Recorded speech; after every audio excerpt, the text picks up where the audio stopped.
क्योंकि ये करने का पीछे मेरे 2 रीज़न्स हैं मैम, जी। एक्सपीरियंस शेयर करने के पीछे। एक तो ये कह लीजिए कि कोई तो इसे एक गलती मान के और अभी से मतलब एक होता है ना पछताने के बाद जैसे कुछ नहीं बचता। मैंने मेरी लाइफ में कुछ गलतियाँ की हैं, करियर को लेके नहीं ध्यान दिया, लेकिन मेरी किस्मत अच्छी थी जो मैं यहाँ तक पहुँच पाई। जी, लेकिन ज़रूरी नहीं है कि सबके साथ में ऐसा हो, जी। उन्हें ऐसा मौका भी मिले। तो इसीलिए मैं चाहती हूँ कि आज यदि एज है, आज यदि टाइम है, तो फिर आज ही सोच लें, कल के लिए ना बैठे रहें।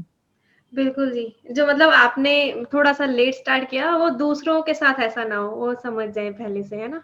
हाँ, ऐसा ना हो, मैं यही चाहती हूँ कि दूसरों के साथ ये ना हो। इसे या तो सीख लें, या तो एक तरह से ये सीख होगी या फिर मोटिवेशन होगा। जी, ज़रूर। Hello everyone, welcome to Nav classes. I am Navdeep Kaur and friends हमारे साथ है Priya Jain ji. So welcome ji. Good evening everyone. So friends, Priya ji ने मैं ठीक हूँ। अपनी लाइफ में काफ़ी स्ट्रगल किया है और इससे सभी को एक तरीके से मोटिवेशन मिलने वाला है कि कैसे अपनी लाइफ में एक एज को कंट्रोल किया जा सकता है और पहले से ही आपका बिल्कुल रेडी रहकर अपनी लाइफ में जो आप अचीव करना चाहते हैं वो अचीव कर सकते हैं। ठीक है, सो ये अभी आपके सामने अपने स्ट्रगल के बारे में भी बताएंगे और इन्होंने पीएचडी में भी एडमिशन लिया और अभी on contract basis assistant professor के रूप में भी काम कर रहे हैं। सो आप प्रिया जी थोड़ा-सा इनिशिएट कर दीजिए कि आपने इतना कैसे अचीव किया और क्या-क्या इश्यूज़ आपकी लाइफ में आए, जो आप इस जगह पर पहुँचे हैं, इसके लिए थोड़ी-सी जर्नी अपनी डिस्कस कीजिए, ताकि आपको ऑडियंस पहचान सके। जी मैम, मैं ज़रूर अपने बारे में थोड़ी-सी ब्रीफ बताना चाहूँगी, क्योंकि इससे हो सकता है कई लोगों को कुछ सीखने को मिले और हो सकता है कई लोग अभी इस चीज़ को समझ पाएँ, जो अभी नहीं समझ पा रहे हैं, कि आगे जाके लाइफ में बहुत कुछ चेंज हो जाता है। तो शुरुआत करती हूँ मैम, मेरी तो अभी मैं एट प्रेज़ेंट कानपुर में रहती हूँ, लेकिन मेरी जो स्कूलिंग हुई थी, वो एक मध्य प्रदेश के बहुत छोटे से गाँव, इसे कस्बा कह सकते हैं आप, जिसका नाम भी शायद किसी ने नहीं सुना होगा, बोलिया, वहाँ से हुई थी। मैंने सिर्फ वहाँ तक 10th किया, उसके बाद में अप डाउन करके मैंने 12th किया, उसके बाद बीकॉम में भी मैंने फिर अप डाउन करके, कोचिंग करके, जैसे-तैसे बीकॉम किया। देन एमकॉम किया। अब ये सब सोच के सबको ये लग रहा होगा कि मैं शायद बहुत ज़्यादा पढ़ने में मेरी बहुत ज़्यादा इच्छा रही हो या कुछ।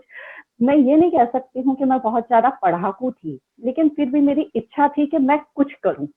और सच बात तो ये है, ये कुछ को सोचते-सोचते आज मैं इस एज में पहुँच के ये जान पा रही हूँ कि वो कुछ क्या था। तब तक मैं नहीं समझ पाई थी। और मैंने बीकॉम एमकॉम सॉरी मेरा हो गया था मैम 2004 में। ओके, उसके बाद एमकॉम के बाद में मैंने मैम एलएलबी किया। Very nice. मतलब बहुत रेयर ऐसे स्टूडेंट्स होते हैं जो कि एमकॉम के बाद में एलएलबी करते हैं। जनरली सभी लोग बीकॉम ग्रेजुएशन करने के बाद में एलएलबी करते हैं, लेकिन मैंने एमकॉम करके फिर मुझे लगा अब कुछ करना चाहिए, क्योंकि मैं उस पॉइंट पे नहीं पहुंच पा रही थी कि मुझे चाहिए क्या अपनी लाइफ से। तो मैंने एलएलबी किया। देन उसके बाद में मेरी शादी हो गई। तो जैसे कि हर लड़की सोचती है, और एक उस टाइम पे 2007 की मैम बात करें तो गर्ल्स या कह लूं मैं, इतना ज्यादा हम कैरियर को लेके बहुत ज्यादा नहीं सोचते हैं कि हमें कुछ करना है आगे। सिर्फ घर, बच्चे, परिवार, यही हमारी लाइफ हो जाता है। मैं भी बस यही सोच के आई थी। लेकिन उसके बाद में एक ये कहूँ मैं कि मेरे ससुराल वाले मम्मी जी पापा जी इतने अच्छे थे कि उनका कहना था कि जब तुम यहाँ तक पढ़ के आई हो तो फिर रोकने का क्या मतलब है, कुछ बिल्कुल। तो करो। तो मैम उसके बाद 2009 में मैंने बीएड किया, और फिर मैंने 2012 में एलएलएम किया। Very nice, super talented. तो मैम इसे टैलेंट नहीं, ये कहूँगी कि ये शायद फॉर्च्यून था, तो ये पुश मिला होता चला आपको गया। आपके इन-लॉज़ की तरफ से। जी बिल्कुल, इन-लॉज़ और मेरे हस्बैंड जो कि अब इस दुनिया में नहीं है। 2014 में उनकी डेथ हो गई थी मैम, और इसी बीच 2 बच्चे मेरे हुए, जो कि जब मेरे हस्बैंड की डेथ हुई तब मेरा बेटा सिर्फ 6 साल का था, और मेरी बेटी वो सिर्फ 2 साल की थी। तो वो जो एक टाइम था वो मेरे लिए एक होता है कि बहुत बुरा सपना, मतलब हम जिसे सोचना नहीं चाहते कि नहीं ऐसा कुछ भी हो सकता है। लेकिन तब जाके समझ में आया कि शायद मेरा भाग्य मुझे यहाँ लाना चाह रहा था। मैं पढ़ना नहीं चाहती थी, लेकिन फिर भी मैंने पढ़ाई जारी रखी। तो वो आज जब मैं सोचती हूँ तो मुझे लगता है मैं बहुत थैंकफुल हूँ भगवान की भी और परिवार वालों की भी, मम्मी जी पापा जी की भी, कि उन्होंने मुझे कभी रोका नहीं पढ़ने के लिए और हमेशा मोटिवेट किया। जी, उसके बाद आपने मैम मैंने जब ये मेरे को बताया था ना इससे पहले पॉडकास्ट से पहले, लिटरली मेरी जी आईज़ में आँसू आ गए थे कि आपने इतना, कोई भी ये सोच के तो आगे नहीं बढ़ता कि ये सब हो जाएगा हस्बैंड तक का। जी मतलब तब मेरे लिटरली टीयर्स आ गए थे आईज़ में। सो चलिए आप अ, कंटिन्यू। वो टाइम मैम बहुत ज़्यादा था मेरे लिए, लेकिन उसमें भी मम्मी जी पापा जी का, मेरे सिस्टर का, मेरे मम्मी डैडी का बहुत ज़्यादा सपोर्ट मुझे रहा। उन्होंने हमेशा मोटिवेट किया, कोई बात नहीं, इतनी थैंकफुली पढ़ाई आपकी की है, किस फैमिली लिए बहुत की है। आगे पुश बहुत करने वाली, सपोर्टिव, बहुत, सपोर्टिव है। उन्हीं की वजह से मैं आज जो भी कर पाई हूँ, वो मैं श्रेय उन्हीं को दूंगी। अभी भी वो हासिल नहीं किया है, लेकिन कर लूंगी। उसके बाद की मैम जर्नी की बात करूं तो मेरे हस्बैंड एक्चुअली चाहते थे कि मैं जज बनूं। मैंने ट्राई भी किया था उसके लिए, लेकिन वो पॉसिबल हो नहीं पाया, फैमिली रिस्पॉन्सिबिलिटीज, बच्चे और सब। तो इसीलिए फिर मुझे लगा नहीं, अब मुझे कुछ ऐसा चाहिए जिसमें मैं, मतलब जो मैं अचीव कर पाऊँ, या फिर जो मेरी स्किल्स जिसमें मैं डेवलप कर पाऊँ। और मैम शादी से पहले भी मैं चूंकि 5 साल जॉब कर चुकी थी, टीचिंग जॉब।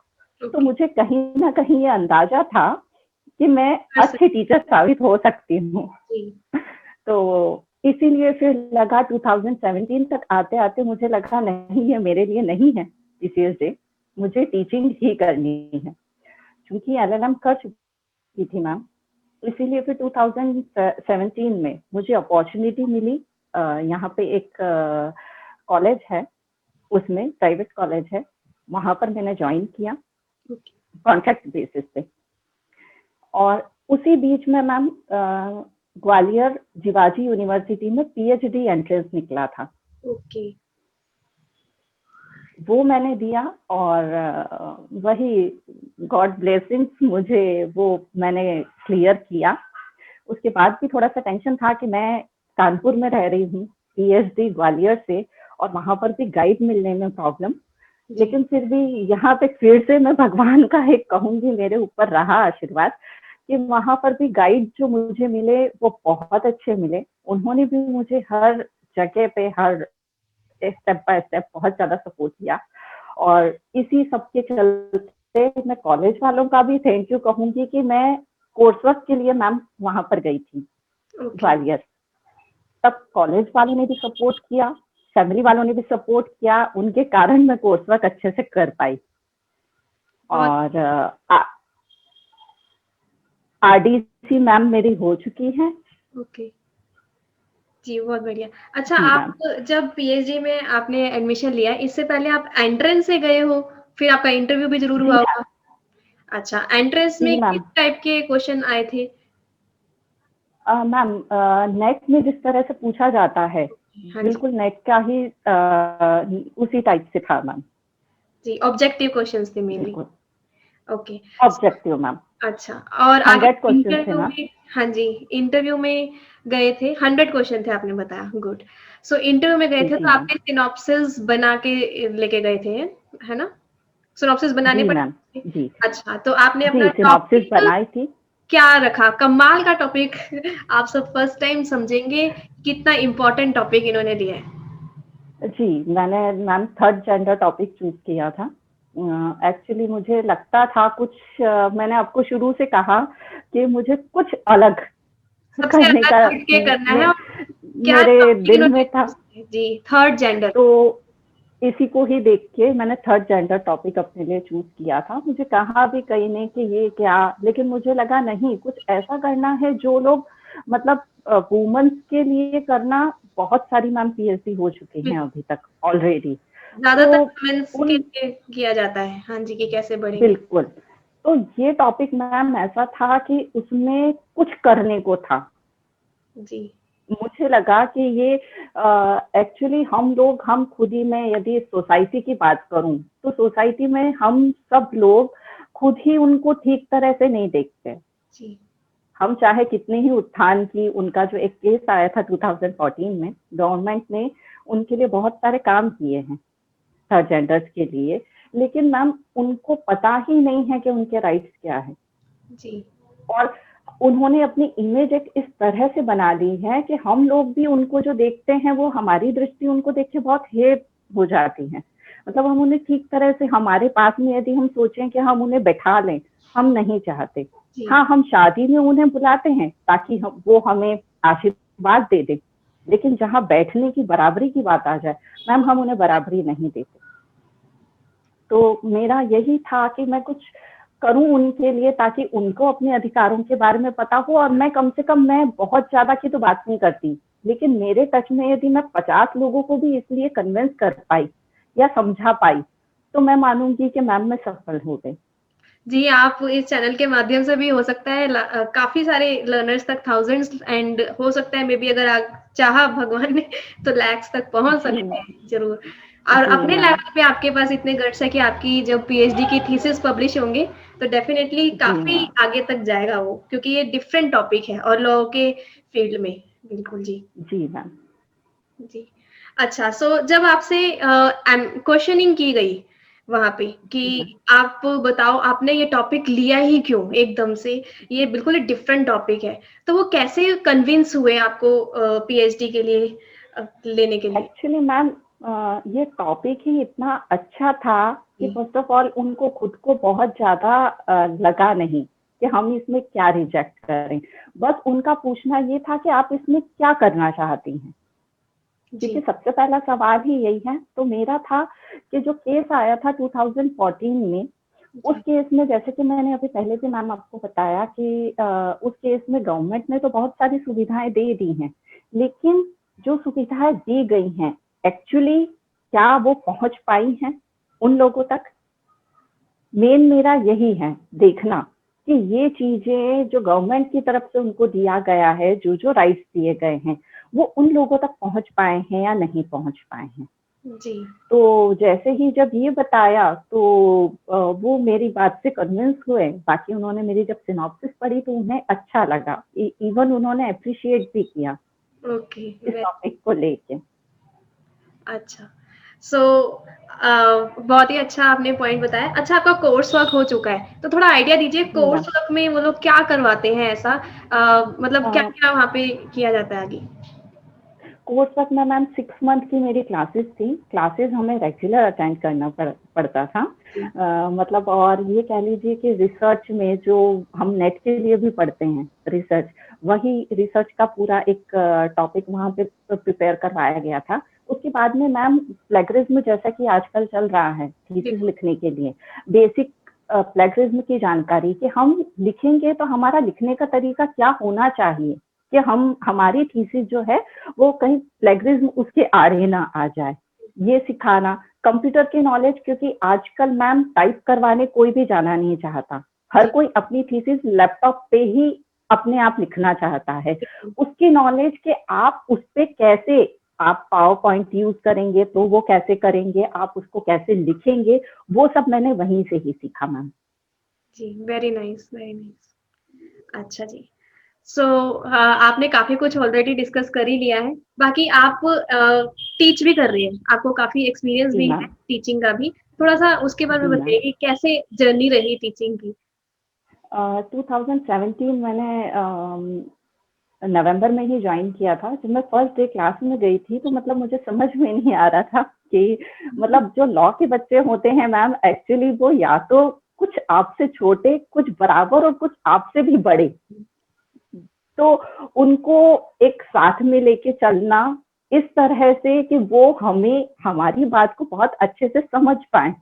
तो इसको लेके एक तरफ से तो मैं कॉन्फिडेंट थी कि मैं जो बताऊंगी वो मेरी बात को समझ पाएंगे, लेकिन ऐसा हुआ भी।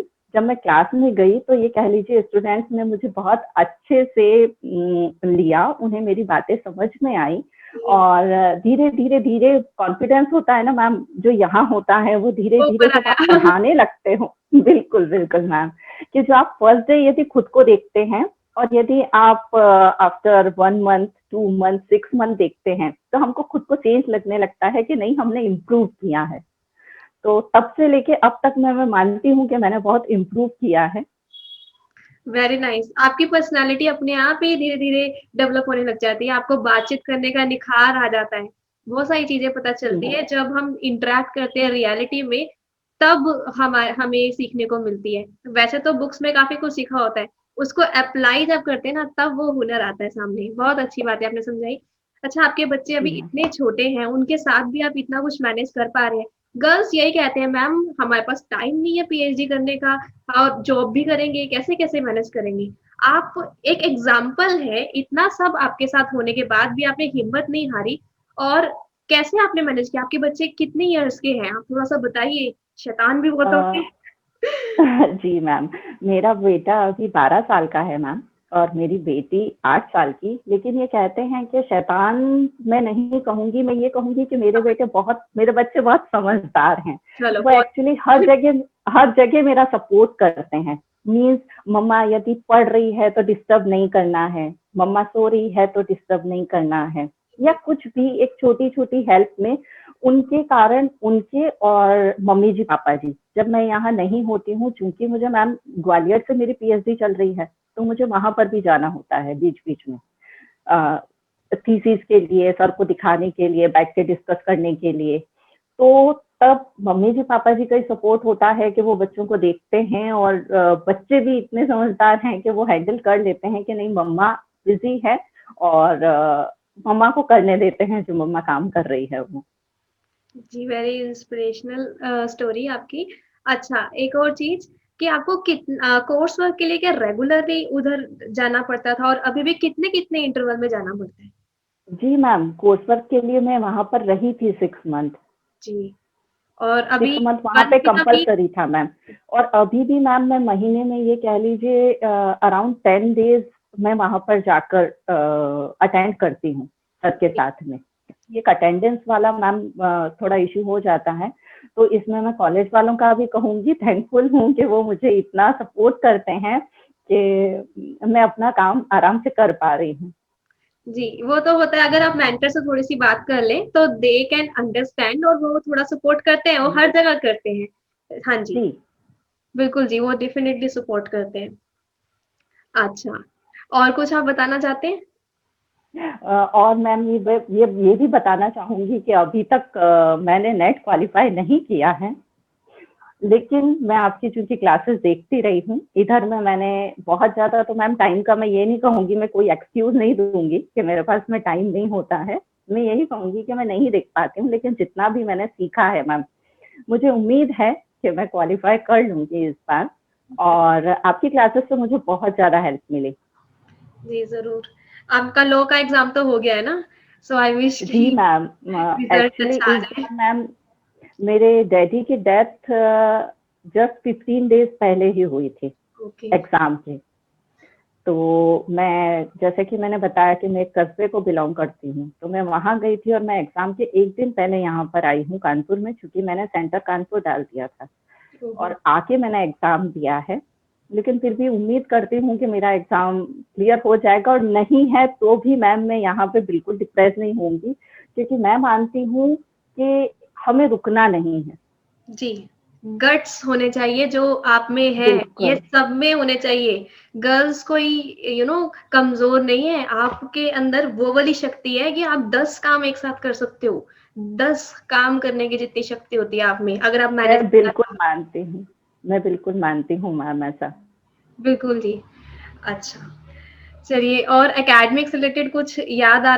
एकेडमिक में मैम मैंने जैसे बताया कि मैं बहुत ज़्यादा पढ़ाकू स्टूडेंट तो नहीं थी, लेकिन फिर भी एक पढ़ने का था, तो शौक था पढ़ने का। मीन्स जो पढ़ लेती थी वो मुझे समझ में आ जाता था। तो टीचर्स मुझे कहते थे, जो भी मुझे जानते थे, एक्चुअली ये आशीर्वाद रहा है मेरे बड़ों का कि हमेशा मैं टीचर्स की एक फेवरेट रहती थी, वेरी नाइस। हर क्लास में। तो वो कहते थे कि प्रिया तुम थोड़ा सा यदि ध्यान दे दो तो तुम बहुत कुछ कर सकती हो। लेकिन मैम एक होता है ना कि वो एज एक ऐसी होती है कि आप उस टाइम पे इतने सिंसियर नहीं हो पाते, सीरियस नहीं हो पाते कि आपको लाइफ में एक्चुअली करना क्या है। बस मैं यही कहूंगी कि मैं भी सीरियस नहीं थी, लेकिन आज इस मोड़ पे आके मुझे लगता है कि नहीं, मैं सीरियस हुई हूँ। तो मैं जो और गर्ल्स हैं, खासकर गर्ल्स, वैसे तो मैं ये बोथ के लिए कहूंगी, लेकिन गर्ल्स के लिए इसलिए कहूंगी क्योंकि मैम गर्ल्स बॉयज तो फिर भी उनका एक एम होता है कि हमें करना ही है, ठीक है, उनको पता क्योंकि होगा हमने हमें जॉब करनी है। गर्ल्स को उन्हें होता करना है है। चलो चांस है। गर्ल्स सोचती हैं मेरी शादी हो जाएगी फिर हमें क्या जरूरत है करने की, बिल्कुल। नहीं भी करेंगे तो भी चल जाएगा। तो मैं उनको कहना चाहूंगी कि ये ना सोच के आज आपके पास में टाइम है तो भले आप बाद में ना करें जॉब, लेकिन आज कुछ ना कुछ एक ऐसा हुनर अपने पास में जरूर रखिए कि ताकि आगे यदि भगवान ना करे ऐसा किसी के साथ हो, लेकिन आपके ऊपर कभी कुछ भी आए तो वो आपका सहारा बने। जी, हर एक सिचुएशन में आपको पता हो कि at least I have backup plan. वो बैकअप प्लान सभी का रेडी होना चाहिए, चाहे बॉयज हो चाहे गर्ल्स हो। एक स्किल आपके अंदर होनी चाहिए, हुनर होना चाहिए, जिसको आपको पता है यार कुछ भी हो जाए, मेरे को पता है मैं अपनी अर्निंग खुद कर सकता हूँ और मैं अपने पैरों पे खड़ा हो सकता हूँ। जी, बहुत अच्छी आपने एक पॉइंट बताया। अच्छा, एक और चीज है, ज्यादातर गर्ल्स डिप्रेस इसलिए हो जाती है या फिर बॉयज भी, इधर एनटी नेट जेआरएफ में चक्कर ये है 30+ के बाद बॉयज का जेआरएफ नहीं हो सकता है और गर्ल्स का भी जेआरएफ नहीं हो सकता, और आप 35+ हैं गर्ल्स के लिए, 35+ वाली एज है। सो तब भी आप देखो ये पीएचडी कर रहे हैं और side by side contract basis पे असिस्टेंट प्रोफेसर की जॉब भी करे। जैसे ही नेट हो जाएगा इनको अप्रूवल मिलके ये जॉब परमानेंट बन जाएगी। सो इसके बारे में आप थोड़ा सा बताइए। मैम मैं अब इस एज में आके यही कहूंगी कि हमें लगता है कि एक एज के साथ ही सब कुछ किया जाता है, लेकिन मैं इस बात को बिल्कुल नहीं मानती। मैं ये कहूंगी कि किसी भी चीज को करने के लिए कोई एज नहीं होती, बिल्कुल। आप जब जो चाहे वो कर सकते हैं। मैंने 35 की एज में पीएचडी अपना मैम एंट्रेंस क्वालिफाई किया था। Very nice. जी, और अभी आप नेट तो के लिए भी तैयारी कर रहे हो साथ साथ? जी मैम। हाँ जी। अच्छा, नेट के लिए आप कितना टाइम दे पाए पढ़ाई के लिए अपनी? मैम बहुत ज्यादा तो नहीं, 2 से 3 घंटे। स्टिल आपने इतना मैनेज किया, बहुत बड़ी बात है। पीएचडी भी कर रहे हो, घर भी संभाल रहे हो और नेट की भी तैयारी कर रहे हो और आप as a teacher teach ma'am कर रहे हो। हाँ जी। जी, एक मैम प्लस पॉइंट ये हो जाता है कॉलेज ज्वाइन करने का कि जो आप वहां पर पढ़ाते हो वो जी, कहीं ना कहीं यहाँ पर एग्जैक्टली। काम आ ही जाता है। तो मैं ये कहूंगी कि ये उसका कुछ प्लस एक रहा कि आप पढ़ा रहे हो तो वो आपको कहीं ना कहीं प्रिपेयर होता ही जा रहा है। रही मैम फर्स्ट पेपर की बात, तो फर्स्ट पेपर के लिए मैं यही कहूंगी कि मैंने वीडियोस देखे मैम, बहुत ज्यादा तो मैं ये नहीं कहूंगी कि मैंने बुक्स रीड की है, लेकिन मैंने वीडियो जब भी मेरा खाली टाइम हुआ किचन में मैं कुछ कर रही हूँ, वीडियो आपका लगा के कान में यही लगाकर और काम करते करते बस सुनना कि कुछ चला जाएगा, कुछ समझ में आएगा तो ये हेल्प ही होगी इससे मुझे। तो बिल्कुल। मैंने इस तरह से मैम प्रिपेयर किया, वेरी क्योंकि नाइस। 3 घंटे मैम कंटिन्यू बैठने का टाइम मेरे पास नहीं होता था। तो अपने 24 घंटों में से जब जब मुझे जहां जहां टाइम मिला मैंने वीडियोस देख के और प्रिपेयर किया मैम फर्स्ट पेपर। बिल्कुल जी। ये महा एपिसोड वगैरह इसीलिए बनाए गए हैं कि एक बार ही बस सुन लो, बस गो थ्रू कर लो, इससे काफी कुछ अंदर घुस जाता है। और जी पेपर मैम, 2 ये है। बहुत हेल्पफुल रहे। बिल्कुल, पेपर 1 आप मेरी वीडियो से करो, पेपर 2 आपके साथ-साथ हो गया वहाँ पे जब आप टीच कर रहे हो, क्योंकि आप टीच ही अपना सब्जेक्ट कर रहे हो, तो पेपर 2 और साथ-साथ आपने पढ़ाई भी जब किया, इतना तो ध्यान ही होता है, वहाँ से हो गया। तो चलिए, थैंक यू सो मच जी, बहुत ही ज़्यादा अच्छा लगा आपके साथ बात करके और बस यही थैंक यू मैं ma'am, thank you so much to you too. अरे मैं ये सोच रही हूँ आपसे आज बात करके कि ये मेरा इतना अच्छा लक है समझो या चांस समझो कि मेरे को जानने का मौका मिल रहा है कि कितने डाइवर्स टाइप के केसेस हो सकते हैं, कितने डाइवर्स टाइप की लाइफ कल्चरल बैकग्राउंड जो कहते हैं ना, हम क्लास में कम्युनिकेशन में भी यूज करते हैं कि हर एक पर्सन आ रहा है वो सेम स्टोरी से नहीं आ रहा, बिल्कुल ही डिफरेंट टाइप की स्टोरीज है सबके पीछे। और आप ही के जैसे और भी डिफरेंट, इससे भी कुछ हटके स्टोरीज भी होंगी और ऐसी भी स्टोरीज होंगी जिनको आज समझ में आएगा भी अपनी लाइफ में एक भी मिनट वेस्ट करने के लिए तो टाइम ही नहीं है। देर इज नो चांस जी to ma'am. Waste even a single second in your life. Just लगे रहो और आगे बढ़ो। और आगे बढ़ के कुछ बन के दिखाओ भी मैं भी कोई चीज हूँ, मैं भी कुछ कर सकता हूँ। आप डेफिनेटली आगे कर सकते हो। आप सबके थ्रू मेरे को आज लगता है कि मैं बिल्कुल लकी हूँ कि चलो मेरे को जानने का मौका मिल रहा है वर्ल्ड के बारे में, और ज्यादा मेरी भी एक तरीके से अंदर से इम्प्रूवमेंट हो रही है आप सबको देख के। So thank you so much यहाँ पे आने के लिए, एंड ऐसे ही आप देखते रहिए।